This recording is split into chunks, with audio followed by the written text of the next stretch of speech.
Hi everyone, welcome if you are new, welcome back if you're not. If you are a lover of all things beauty, handbags, luxury, and fashion, you've come to the right place. My name is Cece and welcome. I'm going to be sharing my updated 2025 Hermès wish list. Now that I've purchased a few items and added a couple of wish list pieces to my collection, I'm going to be planning for 2026. This list may or may not change between the time I'm filming, July 2025 and 2026, but I did just want to share some updates on the pieces that I am really loving, the pieces that I am looking to incorporate into my collection, pieces that really sing to me, that feel me and relatable. Now, I do have my iced coffee.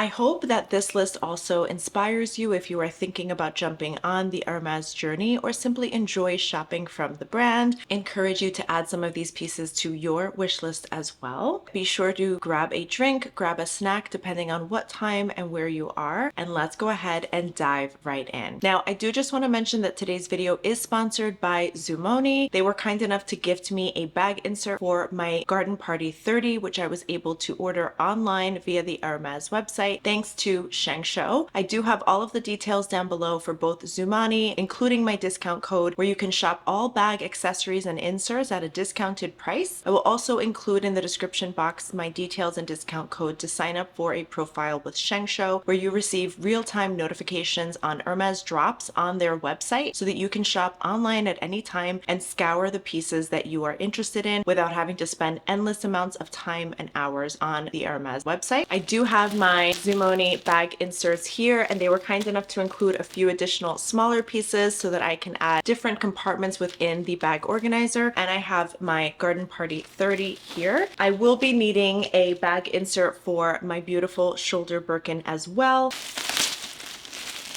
Now, it does come with a really, really cute thank you card, as well as all of their information on the back. It says, "Thank you from our heart to yours." And on the back, it says, "From the bottom of our heart, thank you for your order. We hope that you enjoy our creation as much as we have enjoyed making it for you. You have helped us." Henry came to visit. Henry has been feeling a little under the weather, but he's here with us now. My bubba's. My bubba's.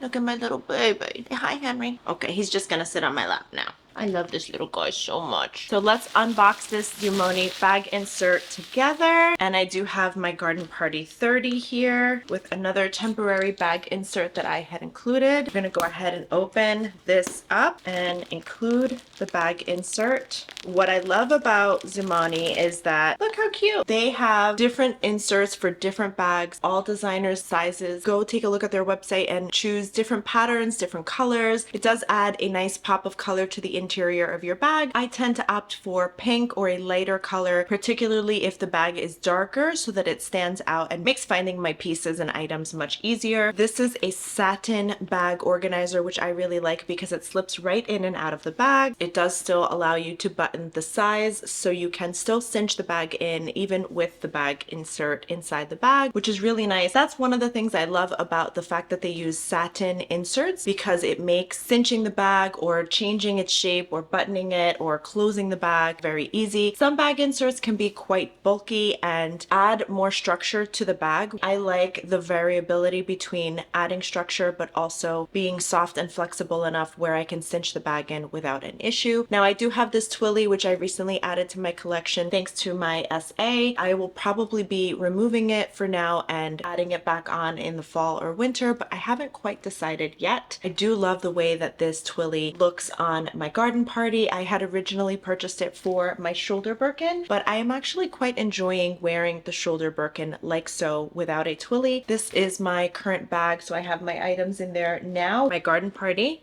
is ready to go, looking fabulous with her new insert. Getting back into my Hermès wish list, I do have a list with me here for reference, so if you see me looking down at my list, it is because I took some notes down on the pieces that I am adding to my new wish list for 2026, because I recently added my shoulder Birkin to my collection, as well as the garden party and a couple of other Hermès pieces. I'm officially on Ban Island, so I will likely not be adding these pieces into my collection this year, but I am planning ahead for next year. Without further ado, I'm going to include images of each of the pieces that I am referring to, including the name, but I encourage you to definitely take a look at the Hermes website. And if you haven't already signed up with Shengsho and Zumani, check them out down below. Use my discount code for a nice little discount when you sign up. The first one is going to be I might be mispronouncing these, so don't come for me, the Gavroche 45 scarf. This is a classic Hermes scarf size. I do have the larger size scarf in the 90, which I also love because I have a lot of versatility on how I can wear it. I can tie it around my waist, which is one of my favorite ways to wear it, as well as in my hair or just simply around the neck. But the 45 size is your true classic scarf piece, which is really meant to be worn either as a smaller headscarf or around the neck. I think it is a classic piece and adds a nice, beautiful touch of luxury to your outfit. It instantly elevates what you're wearing. So if you want to wear something that is a little more neutral, you can add the scarf to add a pop of color, a little je ne sais quoi to your outfit. The next one is going to be the Moors scarf ring in the 90 size. I really enjoy this because it is a classic sort of horse bit reminiscent scarf ring. It helps to add some versatility to how you're wearing your scarf. You can tie it around the neck, and with the scarf ring, it will stay intact and in place, and it adds a nice little pop of accessory. I would prefer it and opt for the gold personally because I tend to wear more gold jewelry and just gold accessories. It does come in silver as well, and it can be quite nice when pairing it with your scarf. I've seen people also use it to tie a twilly around their bracelet or around their wrist. There are different ways you can explore. I will probably opt to wear it the more classic way around the neck or perhaps around the wrist as a bracelet. The next one has been on my wish list for quite some time. I often thought about getting it, but then ended up getting something else. I do tend to invest in more shoes. I do have the Orans in a few colors. I have the Santorinis in a few colors, Chypres, Legends. I need not add any more. I do have a pair of sandals that I ordered, the Eze, which I will be returning and exchanging for something else because I really don't need another pair of sandals, and I would like to pick up a little something that will match my shoulder Birkin. So I am contemplating either the Kelly belt in the Etoupe or something else that will complement it. I do think that this piece will be really nice, and this is something that I could add in the Etoupe color as well, and it is none other than the mini Kelly double tour bracelet. Now I do have the Kelly turnlock bracelet and I love it. I think it adds the right pop of edge and fun, but this is the double tour bracelet, which is also quite edgy but a little more simplistic. It's got that double wrap around the wrist, which I really like the look of. It reminds me of the Cape Cod watch. One of the reasons I haven't incorporated the mini Kelly double tour bracelet is because I've often considered adding the Cape Cod watch, but many of you have said it's not a good investment and purchasing an Hermes watch just doesn't make sense. I would also love it in the Rose Sakura. I am just such a pink lover. Pink has always been one of my favorite colors, particularly the ballerina pink or the pastel pink, baby pink. I think it's so feminine and romantic and whimsical. It's such a beautiful color, and I think it complements most people. I think it complements nearly everyone. It's very feminine and just adds a fun, flirty, whimsical, romantic vibe to whatever you're wearing. So I would also opt for the Kelly double tour bracelet in the Rose Sakura as well. There's also a different color. I'm going to jump ahead here. The color is Rose Eglantine, which is also really pretty. It's a little more subtle and toned down when compared against the Rose Sakura. Also very feminine and pretty. Let me know which color you think would be best and which one you prefer. If I should go with the Rose Eglantine or if I should go with the Etoupe or a different color to match one of my bags. The next one is going to be, I don't want to use the word basic, but it has been seen over and over again in many Pinterest boards. I've seen it a lot on social media. It's quite common, but I do still love it. On the fence, I don't know if it's something that I will add, but it is on my list nonetheless as a potential candidate. It was on my list for 2025 as well, but I have not quite bit the bullet, and it is the Avalon blanket, and I'm also considering the Avalon pillows to pair with it. I would probably get it for my home office, but I'm not quite sure it's something I definitely want. Comment below, let me know if you have it, if it's worth it, or if you don't have it, why you haven't considered adding it. The next has been on my list for quite some time as well, and it's the cashmere shawl in the 140 size. I love this particularly for the fall and and winter months. It's beautiful, it's practical, it's comfortable. It again will elevate any outfit. You can throw on a simple top and pants to pair with it and throw on the shawl, and I think it will instantly elevate the outfit. I also think it is classic Hermes. Depending on what color you get, it really can elevate the outfit and the entire look. You'll notice that I don't have any handbags on my list yet. We will get to that. I'm going to save the handbag that is on my wish list for 2026 at the end, so you'll know which one is at the top of my wish list. And to complement the shawl, I am also going to consider adding the double face stole. This is also something I had looked at for last year but hadn't bit the bullet. I think this is also a beautiful piece to add. Almost looks like a cashmere wrap. It can be worn almost like a blanket. It seems warm and cozy and comfortable. Again, not sure. I'm on the fence. Getting into jewelry, I would consider the chain d'Ancre bracelet in the size small and the échappée ring or the crescent ring. They used to have the échappée ring in the gold tone or gold and silver hardware, but they since have stopped making it. I think it's discontinued, so it only comes in silver. I do have another ring that I added to my collection last year around the time that I was offered my Birkin 30, but I don't wear it as often simply because of the finger that it fits on, and I really wanted it for my middle finger or my pointer finger, and it doesn't quite fit on either of those fingers. It just fits on my ring finger, but I will be making an effort to wear it a little more often. I do think that these rings, when worn on the pointer finger in particular, are fun and edgy and can be a nice addition to add. I would opt for the silver in all three options, but if they did have a gold, I may consider the gold as long as there's no diamond. The next is going to be the Farandole necklace 80. Now I've heard that this is a hard to find item. Oftentimes there's a wait list and it can take quite some time to get it. It would match the ring that I have from Hermes, but I'm still on the fence about the Farandole necklace. I don't know that I wear necklaces enough like that, so for that reason it's really at the end of my list and not something that I am going to be immediately purchasing, but definitely something that's caught my eye and I've been considering adding since last year, so I am bringing it forward from last year's wish list to this year. The next one is the Kelly Cadenas bracelet. I think there's something really cute about this bracelet, kind of fun. It would add a little something extra. I would opt for the silver, even though I do tend to wear more gold tone jewelry. I think it's fun to mix metals, so I do often have a mix of gold and silver or a mix of gold and white gold, but I'm not sure that I'll be adding this to my collection. I think I'm going to think long and hard about which jewelry piece, if any, I add. I am opting for more either lab-grown diamonds or diamond pieces. I would love to add a color stone. My engagement ring is a sapphire, so I do love sapphires and different stones. Emeralds are very beautiful. I also love pink diamonds, yellow diamonds, so I may opt for either a colorful diamond or a gemstone to add into my collection. So for that reason, I may not add jewelry just yet. Last but not least, I have two handbags, one of which is at the very top of my wish list, and it is the Mini Kelly. This was originally at the top of my wish list for last year. I also have the Kelly 25 on my list. The Mini Kelly would probably be my first simply because of the crossbody option. I think it would pair really well as a cute little top handle. It's a great evening bag, and I do like having a smaller evening bag option. I think it's also quite versatile because you can wear it as a crossbody during the day and then switch into evening by wearing a top handle. So it's a great travel bag for that reason. I do like the Kelly 25 size as well, but I'm not sure that it makes a great evening bag. Definitely more of a daytime bag. You could potentially wear it as an evening bag. I would probably opt for Epsom or box leather. Definitely Sellier in terms of the silhouette because I do like the structure of the Kelly bag, although the return is quite nice as well. But being that I do have two Birkins in my collection, I would opt for something a little more classic Kelly with the Sellier silhouette. Let me know what you guys think of my Hermes wish list. Are these items that you are interested in or would consider adding into your collection? Have these items sparked any interest or encouraged you to maybe add one of them into your wish list? If you own any of these items as well, I would be super curious to hear what your thoughts are. How has wear and tear been over time? Do you recommend it? Do you still love it? Or do you have any regrets? Thank you guys so much for watching. If you enjoyed this video, please be sure to give it a thumbs up. Don't forget to hit that like and subscribe button down below, and be sure to hit the notification bell so you never miss a new video. And I'm going to include 2 additional videos for you at the end, so stay tuned. Thank you guys so much for watching. Until next time,